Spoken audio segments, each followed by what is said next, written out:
L'épreuve ultime de vitesse en sport auto est sans doute la session de qualification en Formule 1. Depuis toujours, elle permet aux pilotes de tirer le maximum de leur monoplace. Format spectaculaire qui fait ressortir les meilleurs talents de la grille, il a beaucoup évolué au fur et à mesure des années pour correspondre davantage aux réglementations et pour améliorer le spectacle diffusé à la télé. Ayrton Senna, Lewis Hamilton ou encore Charles Leclerc, rares sont les pilotes à avoir excellé dans cette discipline. Retour ensemble sur l'évolution du format de qualification en Formule 1.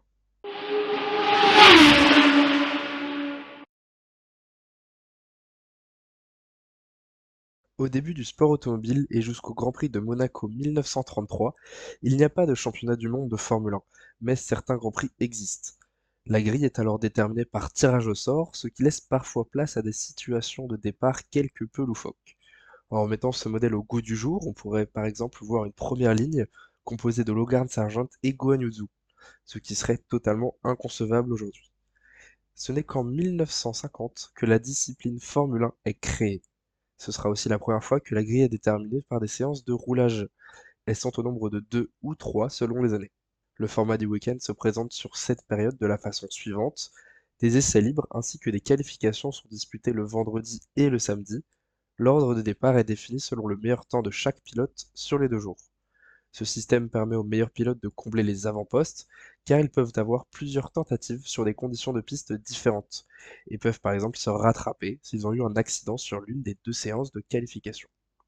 Encore aujourd'hui, ce format est celui qui a tenu le plus longtemps dans la catégorie, plus de 40 ans sans changement majeur. Les premiers ont commencé à apparaître avec le développement des intérêts économiques de la Formule 1 dans les années 90. C'est en 1996 que l'on verra ce format changer avec la disparition des qualifications du vendredi, laissant place à une unique séance de 1 heure le samedi. Les pilotes peuvent désormais réaliser quand ils le souhaitent des tours, dans la limite de 12 maximum. Ce format durera tout de même 7 ans, mais il aura peu d'intérêt car la piste est meilleure en fin de session et finalement seules les dernières minutes sont intéressantes. Ce n'est que lors des 5 dernières que les meilleurs temps sont réalisés. À partir de 2003, le format va être revu presque chaque année et ce jusqu'en 2010. Les organisateurs tentent d'améliorer le spectacle pour augmenter les revenus de la discipline et expérimentent alors de nouveaux formats. Tous les changements ou presque que l'on observera depuis seront d'ailleurs dans ce but. En 2003, on revient à 2 séances de qualification. Une première le vendredi avec les réservoirs à vide qui permet de déterminer l'ordre de départ de celle du samedi. La seconde qualification est réalisée avec la quantité d'essence de la course.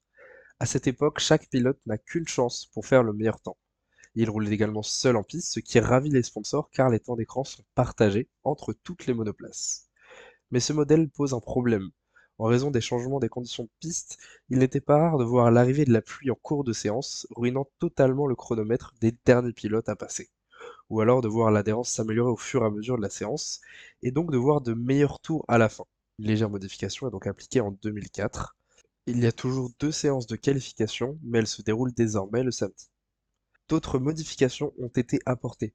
L'ordre de départ de la première est déterminé par le classement de la course précédente, ce qui ne modifie pas grand-chose par rapport à 2003.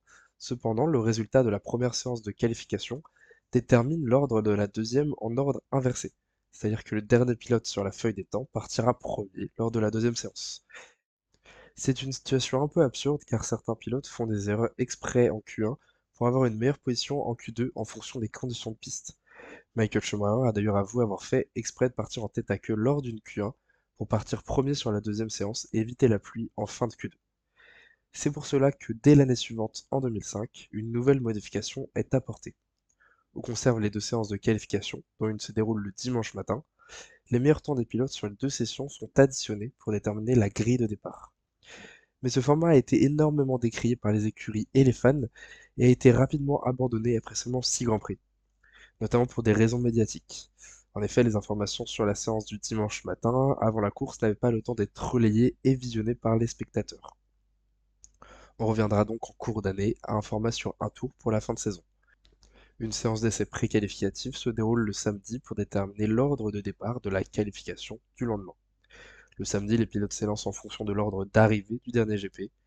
Pour le dimanche, ils partent en ordre inversé par rapport au résultat des préqualifications. Leurs voitures ont par ailleurs le plein d'essence lors de cette séance et doivent conserver leurs pneus pour la course. Ce n'est qu'en 2006 qu'est instauré le système de qualification à 3 séances. C'est un système à élimination directe qui voit entre 5 et 7 pilotes être éliminés de la session, selon le nombre d'écuries présentes. Au terme des 2 premières sessions, les 10 meilleurs se qualifient en Q3 et l'on détermine alors les 10 premières places sur la grille. L'un des inconvénients de ce nouveau format est que les voitures roulent avec le plein d'essence pour la course. Cela peut donc défavoriser les pilotes en fonction de la stratégie établie, les ravitaillements étant encore autorisés à cette époque. En effet, certains pilotes utilisent des modes de consommation supérieure de carburant afin de brûler de l'essence pour faire le meilleur temps et démarrer la course avec une voiture plus légère avant de la ravitailler en course. Cela a d'ailleurs beaucoup trop impacté la Q3 qui détonne des séances de Q1 et Q2 que le public apprécie et qui sont très excitantes pour les spectateurs.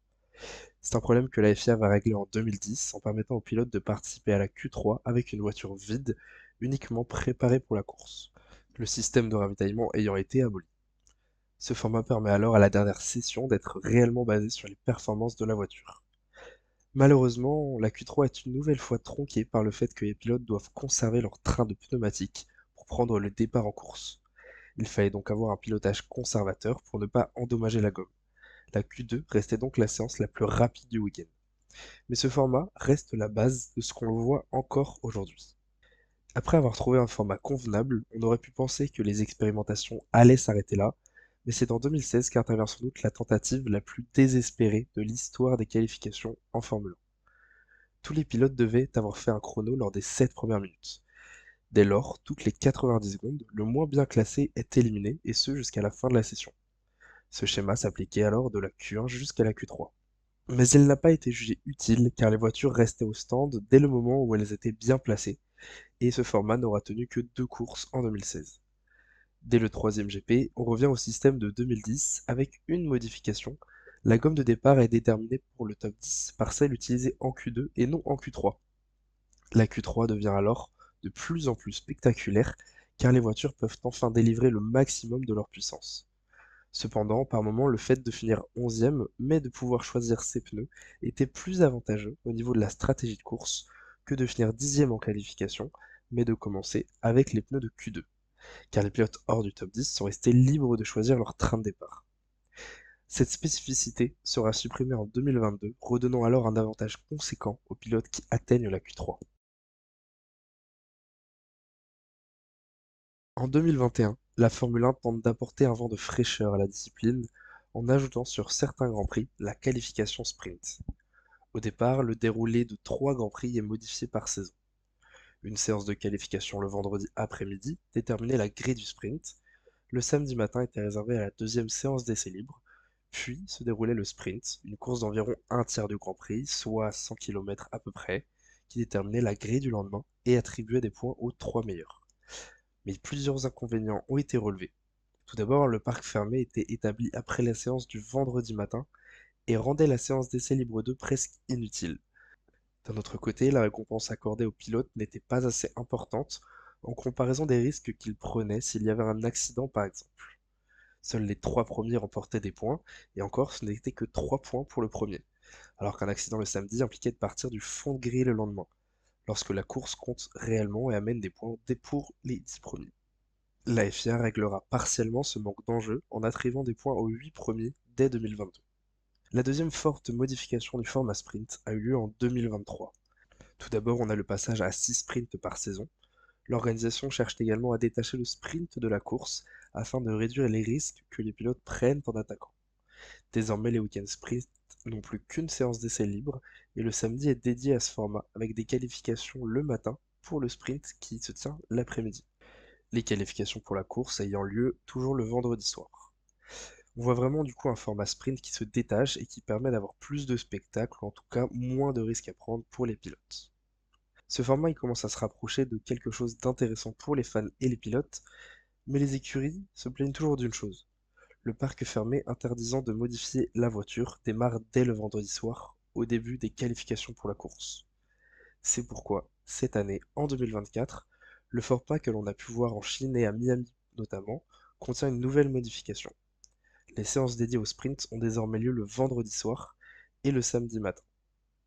Et le parc fermé lui est réouvert avant la qualification pour le Grand Prix, qui retrouve sa place habituelle le samedi après-midi. Les deux parties du week-end sont donc désormais isolées et cela permet aux équipes qui se seraient ratées sur le sprint de modifier leur voiture pour la course. On se rapproche ici d'une version qui convient à la plupart des personnes, étant donné que le format sprint n'est plus réellement une qualification pour la course, mais réellement un format à part qui permet de faire de ces week-ends un format différent des autres week-ends de la saison.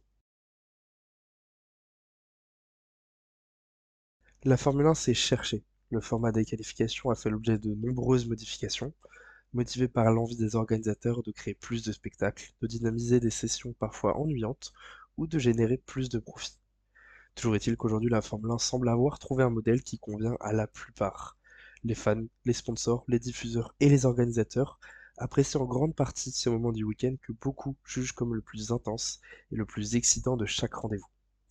Avant une nouvelle modification peut-être pour se rapprocher de la MotoGP en donnant plus d'importance aux essais libres dans la suite du week-end. Nul doute que de nouvelles idées et expérimentations permettront de faire évoluer et de perfectionner encore plus ce format passionnant. Merci d'avoir regardé cette vidéo. N'hésitez pas à m'indiquer en commentaire si vous saviez qu'autant de formats avaient existé en qualification en Formule 1, et n'hésitez pas à lâcher un like et à vous abonner si ce genre de vidéo sur l'histoire de la discipline vous a plu. D'autres devraient arriver très prochainement. À bientôt.